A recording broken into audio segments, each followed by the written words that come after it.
ನಮ್ಮ ಅಣ್ಣನ ಆಜ್ಞೆಯಂತೆ ಈ ಕೂಡಲೇ ಸಭೆಯನ್ನು ಬಿಟ್ಟು ಹೊರಡು.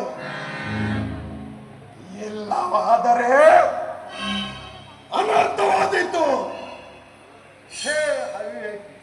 ನೀನು ಎಷ್ಟೇ ಯೋಗ್ಯನಾದರೂ ನನಗೆ ತಿಳಿದಿರುವುದನ್ನು ನಾನು ಹೇಳಲೇ ಇರಬೇಕು. ಹಿಂದೆ ದ್ರೌಪದಿಗೆ ವಸ್ತ್ರಾಭಂಗ ಮಾಡಿದ ಕಾಲದಲ್ಲಿ ಆ ಭೀಮಸೈನನು ಮಾಡಿದ ಪ್ರತಿಜ್ಞೆಯಂತೆ ನಿನ್ನ ತೊಡೆಯನ್ನು ಒಡೆದುಕೊಳ್ಳಬೇಕೆಂದು